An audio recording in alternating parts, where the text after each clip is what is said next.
Great. Thank you. I'm here regarding health, healing. My journey has been 29 months. Quite powerful when it comes to manifesting what I want. And it's happening. There's been great improvement. But I guess I've come to the stage where I'm wondering, how long do I have to wait? I'm getting impatient. I want it. That impatience is a tripping point, isn't it? I know that. Because it's an indication of resistance.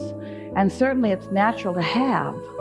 But the key really is, if the processes or the effort are offered in order to improve a condition, then awareness of the condition is constantly in your vibration.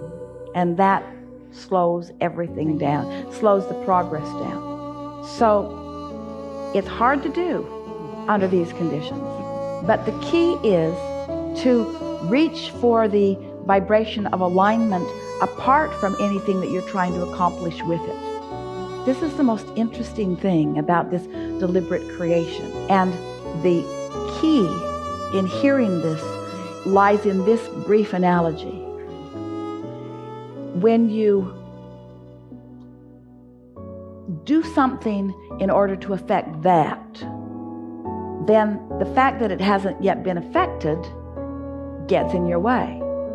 When you do something not to accomplish that or not to affect that, but because it just feels good to do it, now you're on the right path. It's the motive that gets in the way. I'm loving you because I'm supposed to, or I'm doing this because it will accomplish that. I'm going to work because work brings me money, and then the money will make me happy. So backwards. I'm working for the joy of interacting with others. I'm working for the fun of my own personal expansion. I go to work because it's nice to interplay with others. I like to have a point of focus because I like the expansion of my being. And oh, by the way, all this pleasure is also producing dollars. But you feel how you take the resistant part out of it? Yes. And so many are now willing to do a process. We always enjoy it when there is a physical manifestation, because the physical manifestation usually inspires the desire to do something about it. But usually the desire is to change the manifestation so that I can feel better, and that trips you up every time. You follow that completely, Yes, don't you? I do. It's difficult because sometimes I feel perfectly normal, wonderful, great. Then I walk past the mirror and I think, God, I've still got a long way to go. And then it starts all over again. Well, avoid the mirrors. Esther does it every day. I do. Avoid the mirror. Avoid anything that causes you to feel any discomfort. Just avoid it. Don't look there. Just don't look there. Don't look anywhere that doesn't feel good when you look there.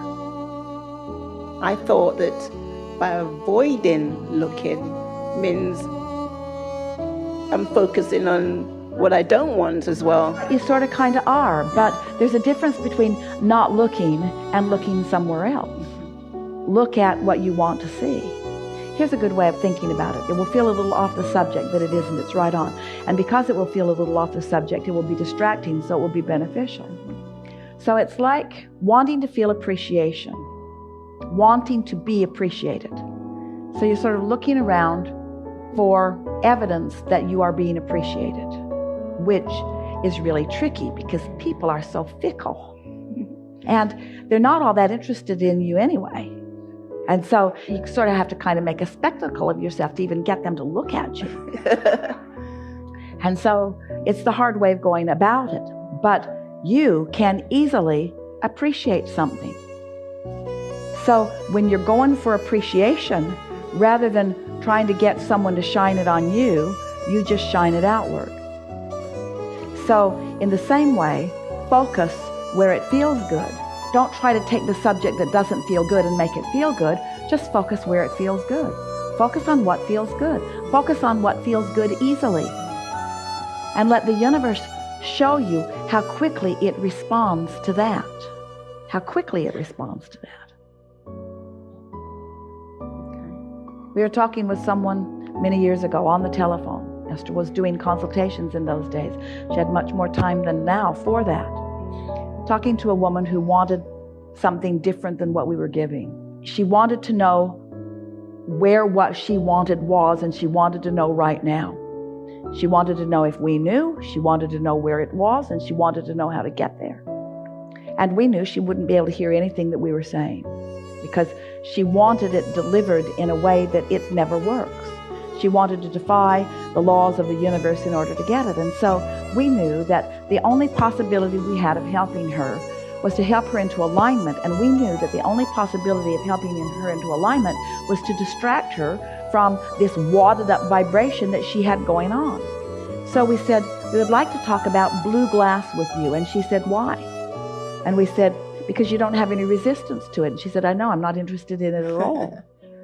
And we said, which makes it a really good subject. And she said, it's not a good subject to me. Why would I want to talk about something that's not important to me? And we said, because it will offer you a vibration, no resistance. And she said, I don't want a vibration of no resistance. I want what I want, and I want it now. I want to talk about what I want and how to get to it.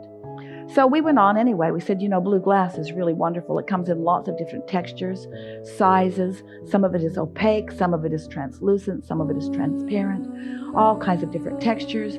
She was not the least bit impressed with the clarity of our vision. And so she said, I don't want to talk about that. We said, then let's talk about butterflies. I don't want to talk about butterflies. There are so many different species of butterflies. They come in all different sizes, all different colors. I don't want to talk about butterflies. Well, then let's talk about feathers. I don't want to talk about feathers either. Feathers, so many beautiful feathers on so many different creatures, all kinds of different feathers. She hung up. She hung up. She hung up, and Esther came out of the room, and she said to Jerry, this one is going to want her money back, and I'm happy to give her her money back because she did not get what she wanted from Abraham. Jerry didn't ask any questions. They were in La Jolla near San Diego, and they went to lunch. So they get out of the car. You've heard this story before, but it matters so much. They got out of the car, and Esther feels this powerful impulse to go into a shop. Now that, in and of itself, is not unusual.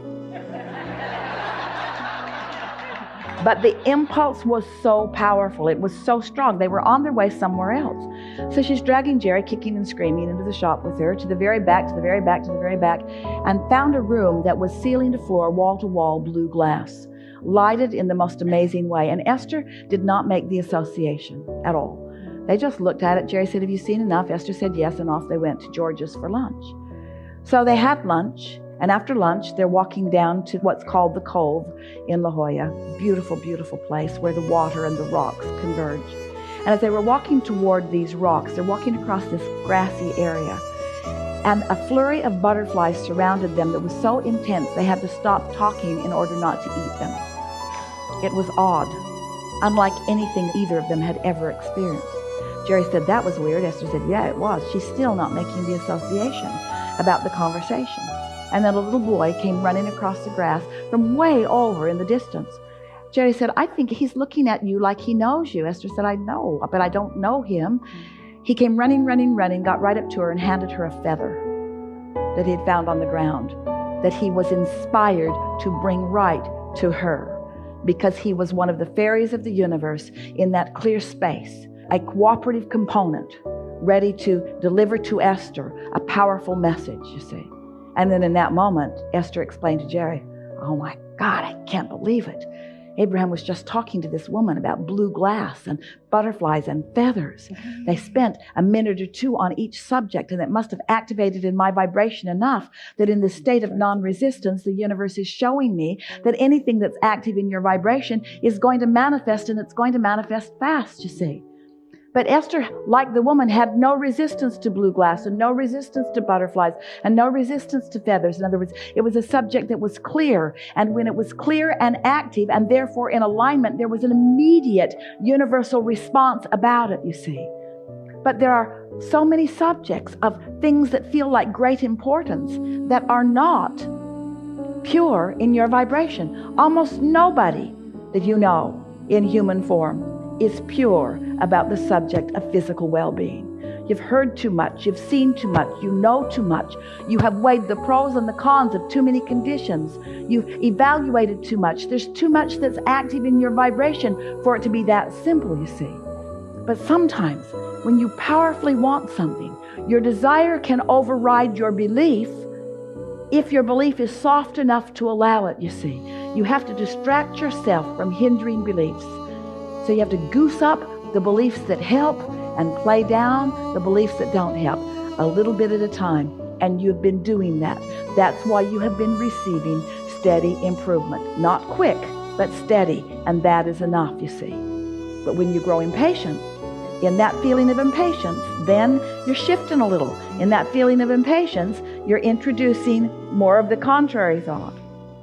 So just hang in there and enjoy the experience of clarifying your vibration. Everybody wants this. This is a journey you really, really, really, really want. You all want clear vibration. Do you know, one who is connected to that pure positive energy is more powerful than millions who are not? And do you realize, you don't quite yet, but you will, how simple it is to offer a singular vibration? All you got to do is stop doing the but part. You've been trained to weigh the pros and the cons and the pluses and the minuses. So many people have been clamoring for your agreement with what they think, and your desire to please them by giving them agreement with what they think has got all of you full of split energy. Don't you want to say to the next person that tries to convince you of something, hey, pretty happy in my thoughts about this? What are your thoughts about that? Well, I don't think I'm going to tell you because I sense a conversion coming on. You sort of have trained each other. It comes back to what we were talking about earlier about appreciating rather than being appreciated. In your caring how others feel about you. I stopped caring. Isn't that a wonderful thing? I did. Isn't that a wonderful thing? I had to. Really? Survive, yeah. Really? I had to stop. Really? Had to stop. Are you saying to us that you created a situation to give yourself the greatest gift that anyone could give to anyone? I sure did. I had to. I didn't have a choice. Are you saying to us that you put yourself in a situation where you had to give up something that wasn't serving you? Good job. Good job. And despite all of this, it's the greatest gift. I'm a happy bunny. It's believe it or not, I'm really happy. happy. We believe it. Because I know it's going to end. Yeah. I know it just is. I don't know when it's going to happen, but Doesn't I know matter. it's going to happen. Doesn't matter. The greatest gift that you could give anyone or yourself is the gift of freedom from caring what others think. Because when you care what they think, it splits your energy. And when it splits your energy, you're not mating with your soul. When you're not mating with your soul, you're not experiencing that unconditional alignment. And when you're not experiencing unconditional alignment, there's some degree of negative emotion, so you're not free. Because the only thing that you're trying to get free of is resistance, you see. We think you're in the perfect place. We think you're having the perfect unfolding. We think you've helped everyone understand it more clearly. Wow. Yeah. It's good to get that confirmation. Thank you. Yeah.